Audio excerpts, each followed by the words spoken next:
Getting ready to put this video together led me to take a look back at the last 11 months in the program. It's hard to believe that 11 months ago this project seemed so far in the future, and now it's here.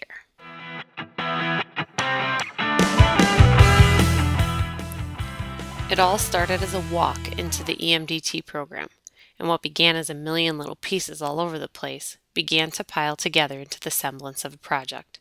At times it felt like digging through mountains of information, but in the end, there was always light at the end of the tunnel.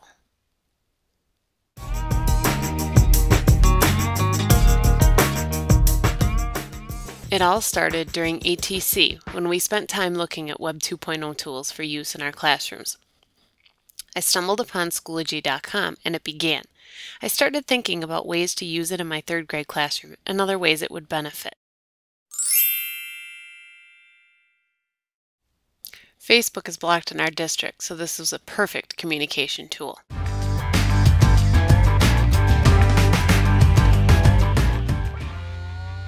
It seems like common sense would tell you that parent and teacher communication is essential to a student's success.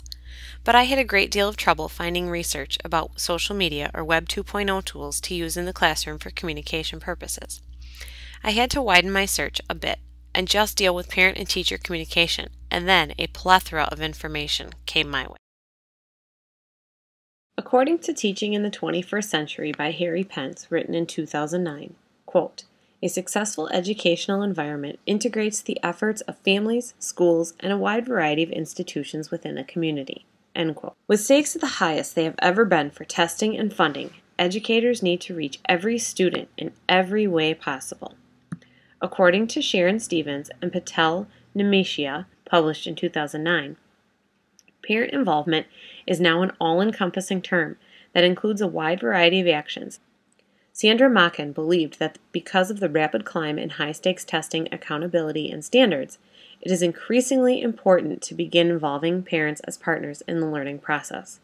She also stated that finding real and simple ways to get parents involved in the classroom fosters a positive environment and makes higher academic standards a reality.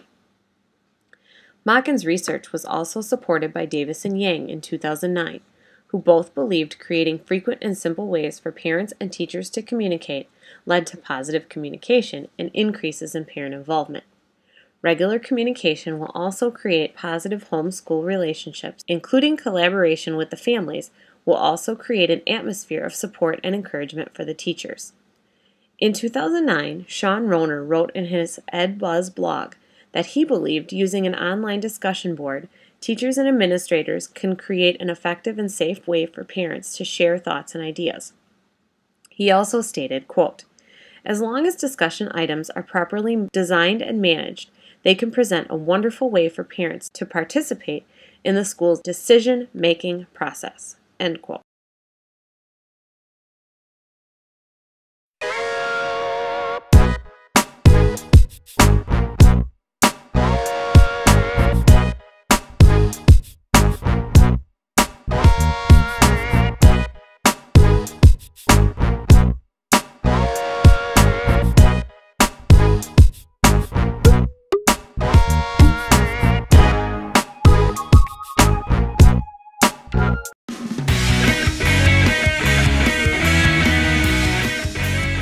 Looking back at the courses over the last 11 months, I've realized that some truly meaningful learning has taken place.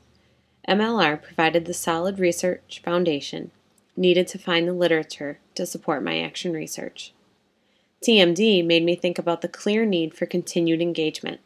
This led me to really start thinking about my AR and how I could increase engagement in my classroom, between parents and myself, and between parents and their student.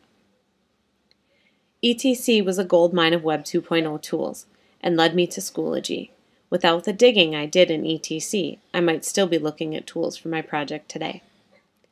DAE was great in the reflection process for my first cycle. I had the time to look and think critically about what I was doing and why. After this reflection, I made the necessary changes and moved forward with Cycle 2. EDE provided a critical look into my AR and gave me a very clear framework for what I wanted to do. It also helped me realize that when I am done with Cycle 2 and have analyzed the results, I am still not done with my research. LMO provided a deeper look at Schoology. I had really only looked at the social side of it and now see the greater potential for its use in the classroom.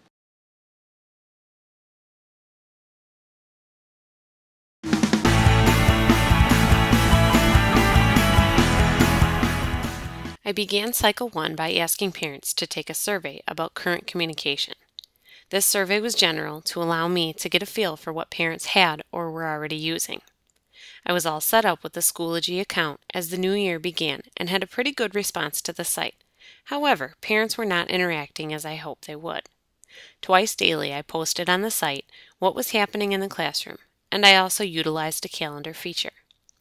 Overall, the response to the site was good, but not as interactive as I had planned on it being. After much reflection with my critical friends, classmates, and teaching cohorts, I decided to step back a bit and use email in the second cycle.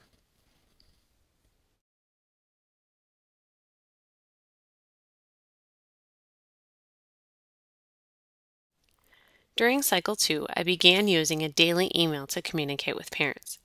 The information in this email contained homework, daily events, and other events that were happening during the school day or after school.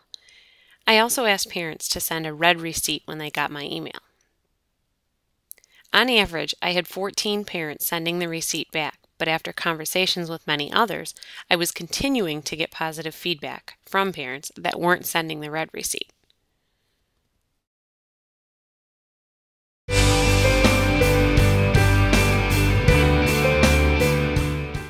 Upon the completion of LMO, I decided I wanted to present my research. As much as it frightens me to speak in front of my colleagues and peers, I knew the results of my action research were too good not to share. It was after this reflection that I chose to submit my presentation to the Wisconsin Education Association Council, State Teachers Convention held yearly in Wisconsin. I am nervous about the presentation, but not about the results and the positive impact it's had on my classroom this year. As a parent with a child entering kindergarten next year, I can only hope that I get such thorough communication with my son's teachers over the course of his school years. I think having such great communication has made my classroom a more comfortable place for parents, and because of this, the kids are happier to come to school and eager to tell their parents about what's happening in their classroom. For these reasons, I've continued to send my nightly emails and will do so for as long as it's beneficial to parents and students. I'd like to take a moment to thank the staff in the EMDT program for the expertise and the passion that you all bring to the table. I've always felt that I was in capable hands during this program.